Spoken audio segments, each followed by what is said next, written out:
Bonjour, cette vidéo présente la famille des procédés de fabrication par forgeage.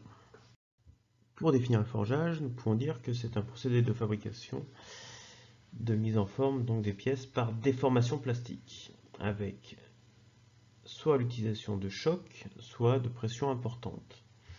On peut mener ces opérations de déformation à froid ou bien à chaud, et l'intérêt du forgeage, c'est la génération d'un fibrage dans le matériau qui va donc améliorer les performances mécaniques dans une direction particulière pour les pièces fabriquées. L'intérêt du chauffage. Alors le principal intérêt du chauffage en forgeage, c'est de diminuer l'effort nécessaire à la mise en forme et donc l'énergie de fabrication, puisque comme on peut le voir sur cette courbe, la contrainte élastique diminue avec l'augmentation de la température. Donc plus on va chauffer le matériau, plus on va diminuer la limite élastique, et donc on passera plus facilement dans le domaine plastique pour obtenir une déformation irréversible. Le côté négatif du chauffage est donc la favorisation de l'oxydation des métaux et donc la création d'une couche superficielle d'une oxyde que l'on appelle calamine. Un second intérêt de l'élévation de température est l'augmentation de l'allongement à la rupture, donc de la ductilité du matériau. On voit par exemple que pour l'aluminium, en passant d'une température ambiante, donc de 20 degrés, à une température de chauffe de l'ordre de 400 degrés, on passe d'un allongement à la rupture de l'ordre de 10% à un allongement à la rupture de l'ordre de 140%. Donc le fait de chauffer nous permettra d'utiliser de plus grandes déformations sans risquer donc de rompre la pièce. Donc deux intérêts au chauffage lors de la mise en forme par forgeage, la diminution de la limite élastique et l'augmentation de la ductilité du matériau. On peut essayer de décrire le cycle d'obtention d'une pièce forgée. Alors cela dépendra évidemment des différents procédés, mais d'une manière générale, on commence par cisailler un lopin qui sera donc du volume à peu près équivalent à la pièce finale. Ensuite, dans le cas où on utilise un procédé où on a besoin de chauffage, on chauffe ce lopin à la température désirée. Puis on le met en forme entre deux matrices donc qui sont fabriquées pour avoir la forme négative de la pièce finale voulue. Et on vient obliger par pression ou par choc le lopin à prendre la forme de cette empreinte. Il arrive que la matière vienne déborder de l'empreinte et s'écouler entre guillemets dans le plan de joint. Il faut alors ébavurer la pièce et parfois on peut rajouter une opération pour chercher à éliminer la couche de calamine obtenue par chauffage en projetant de la grenaille sur la pièce finale. Nous allons maintenant voir les différents procédés de forgeage. Donc c'est une liste non exhaustive. Le premier procédé que nous verrons est un procédé que l'on retrouve en partie dans les aciéries, donc à la sortie d'eau fourneau, pour obtenir des tôles. Donc le laminage, c'est une déformation par compression entre deux cylindres qui tournent dans des sens opposés. Les moyens de production utilisés sont appelés laminoirs. Ce sont des moyens de production qui sont très volumineux. Cela permet d'obtenir des produits plats, comme des tôles, mais aussi des produits longs, avec des profils particuliers, comme par exemple les poutres IPN ou les rails de chemin de fer.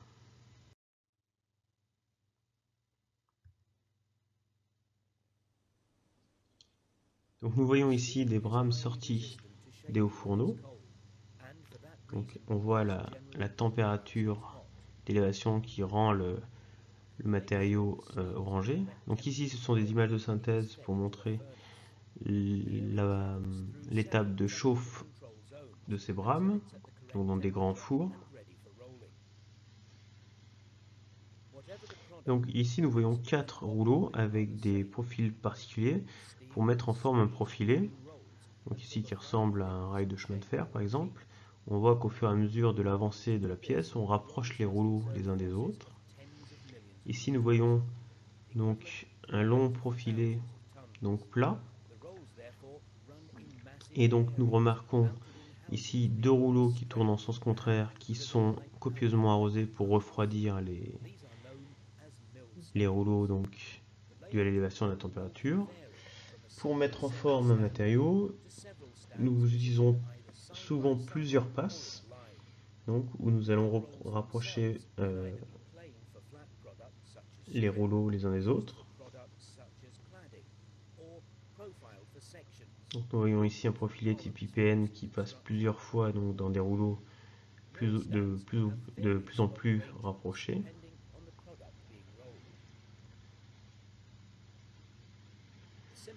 Donc ici nous voyons donc les deux rouleaux mettant en forme la tôle.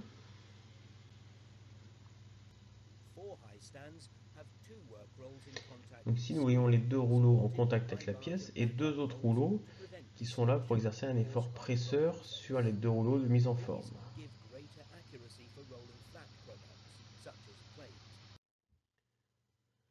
Un second procédé de forgeage est ce qu'on appelle le cintrage, qui consiste à donner une courbure à des produits longs.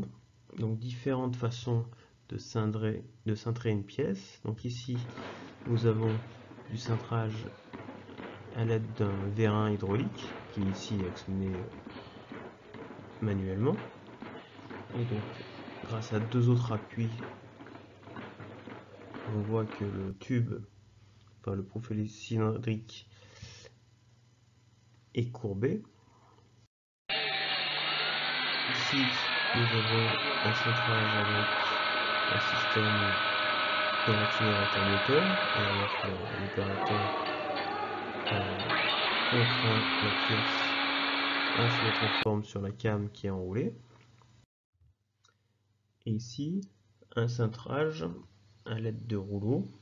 Donc c'est le réglage de la position des différents rouleaux qui va donner la courbure au profilé.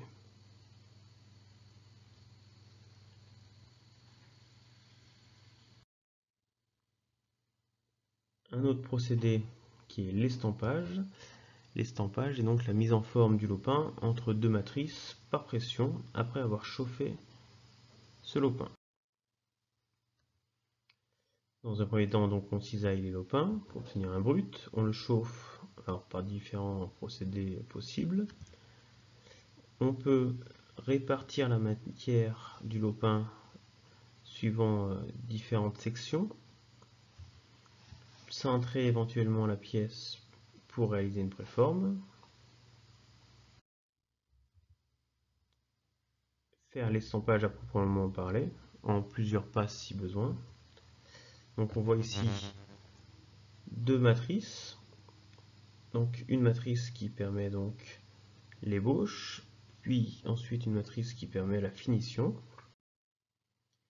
Ici, on voit donc la pièce finale qui a été bavurée avec la bavure à côté. Donc cette pièce ici, c'est un bras de suspension automobile. Et la dernière étape peut être donc l'élimination des oxydes, donc de la calamine, par grenaillage, c'est-à-dire par projection de petites billes sur la pièce pour faire donc sauter cette calamine. Et dans un dernier temps, on peut réaliser un traitement thermique sur la pièce pour améliorer ses caractéristiques mécaniques. L'intérêt de l'estampage étant d'orienter les fibres du matériau pour améliorer les caractéristiques mécaniques dans une direction particulière.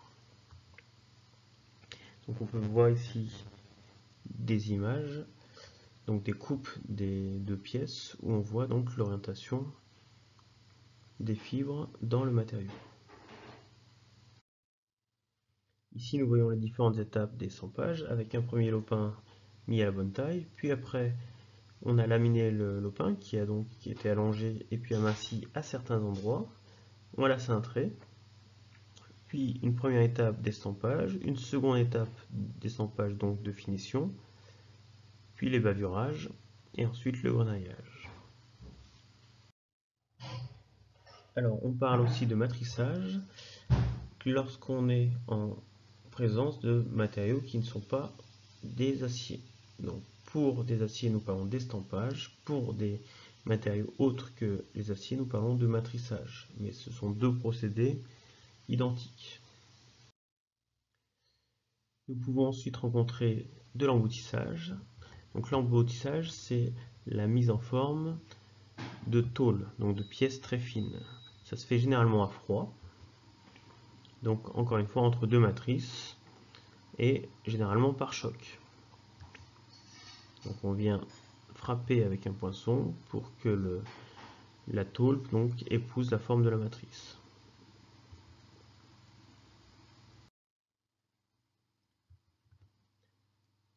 Donc ici, le début de cette vidéo nous rappelle que le forgeage est un procédé qui est utilisé depuis de nombreux siècles, où les forgerons donc chauffaient les lopins d'acier dans des forges, dans des fours, avant de les mettre en forme par choc sur des enclumes avec donc des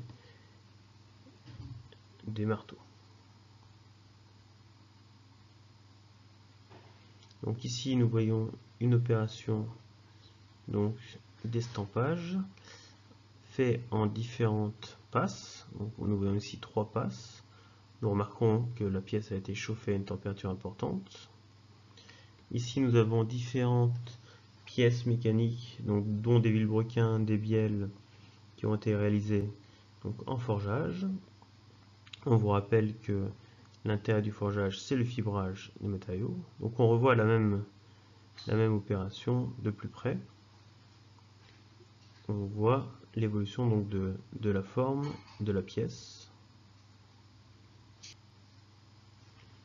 Donc nous voyons maintenant ici de l'emboutissage avec donc des tôles, donc des pièces bien fines qui sont mises donc sous une presse.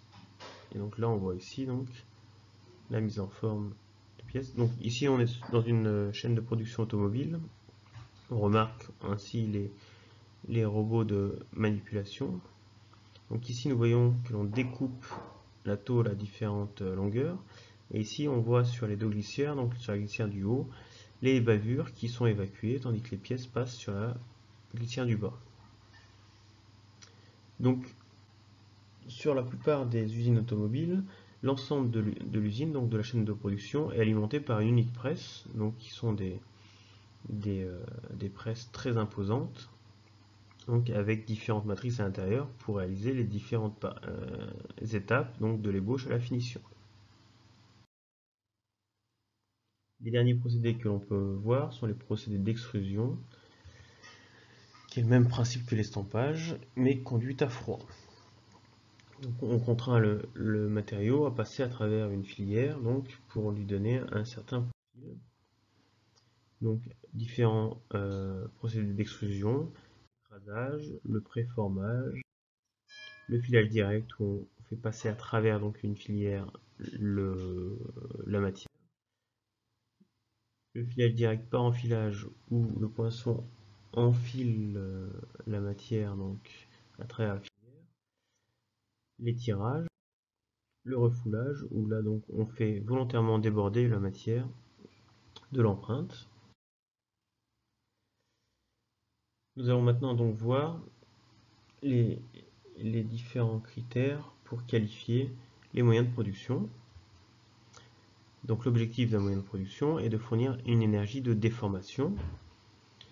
Les paramètres qui seront étudiés seront donc l'effort maximal développé, l'énergie de déformation, et donc la vitesse de déformation, et la précision géométrique et dimensionnelle obtenue, ainsi que la cadence de production. Nous allons répartir les moyens de production en deux familles, la mise en forme par choc. Nous considérerons que l'on est en présence de choc quand les vitesses de déformation sont supérieures à 1 mètre par seconde.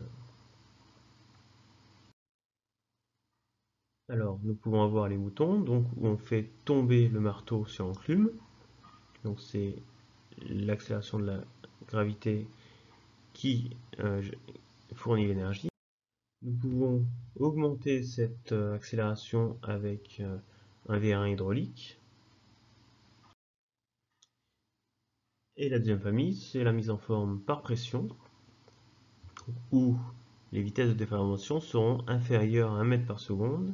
Les matrices seront généralement non jointives, donc il va falloir régler ce que l'on appelle le point mort bas. Donc nous pouvons avoir des presses hydrauliques, des presses mécaniques qui ont des cadences plus élevées, avec par exemple des systèmes bielle-manivelle. Alors le problème c'est que sur un système bielle-manivelle, la vitesse n'est pas constante et on ne peut pas régler le point mort bas, donc le point final de descente de la presse. Ou des presses donc à vis, où là on va pouvoir maîtriser la vitesse qui pourra être constante et on pourra maîtriser aussi le point mort bas et donc régler différents points mort bas. Voilà, c'est tout pour cette vidéo sur le forgeage.